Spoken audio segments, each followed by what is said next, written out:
Hello दोस्तों, नमस्कार। जैसे कि जो बच्चे कॉम्पिटिटिव एग्ज़ाम से जुड़े हुए हैं, यूपी पीसीएस की परीक्षा दे रहे हैं, फिर या आरओ एआरओ आदि की जो परीक्षाएं दे रहे हैं, इन दो विषयों के पर हम आज अपनी बात रखने जा रहे हैं। एक तो पीसीएस की परीक्षा, उसकी डेट नियत है।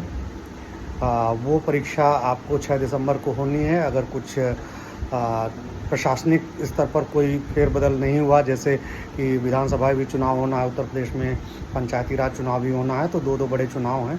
तो अगर ऐसे कुछ बड़े अड़ंगे बीच में नहीं आते हैं तो वो 6 दिसंबर निश्चित है। और दूसरा, आरओ की परीक्षा जो होनी है, आरओ एआरओ की, इस बार लगभग 110 सीटें आरओ की और लगभग मुझे लगा 267 सीट्स एआरओ की आने वाली हैं।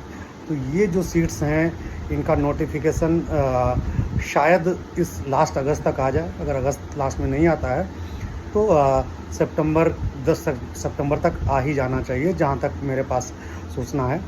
और इसकी परीक्षा जो आरओ एआरओ की परीक्षा है, वो जनवरी में जाने की संभावना, चूँकि भाई अगर आगे बढ़ाएंगे तो इलेक्शन अगले साल में इनको कराना ही हर हालत में।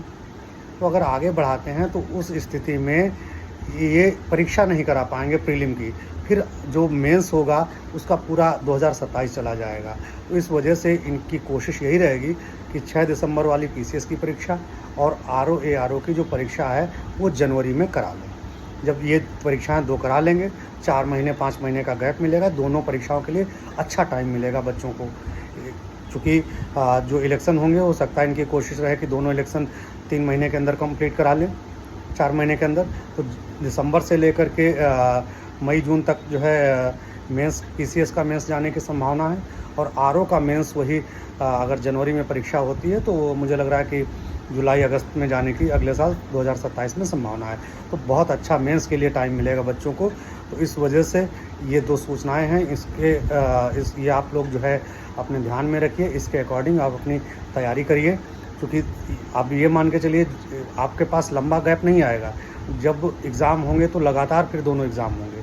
तो इस वजह से जो अपनी स्ट्रैटेजी है तैयारी की, वो इस हिसाब से बनाइए कि आपकी पीसीएस की भी परीक्षा चलती रहे और साथ ही साथ आरओ की परीक्षा की भी तैयारी साथ ही में चलती रहे, जिससे दोनों तैयारियां अगर रहेंगी ना, तो अगर एग्ज़ाम में मान लीजिए 20 दिन का ही गैप दिया, मान लीजिए 1 महीने का गैप दिया, तो जो नए बच्चे हैं, पुराने बच्चों के लिए तो 1 महीना बहुत होता है, लेकिन नए बच्चों के लिए 1 महीना थोड़ा मुश्किल होता है। 1 महीने में दोनों परीक्षाएं हैंडल करना, तो उनके लिए जो नए बच्चे हैं उनके लिए ज़रूरी है कि थोड़ा गैप मिले। तो उस वजह से अपनी स्ट्रेटजी अभी से आप ऐसी बनाओ कि आरओ एआरओ दोनों मुझे 1 महीने के गैप पर देनी है। तैयारी का लेवल हमारा वो होना चाहिए।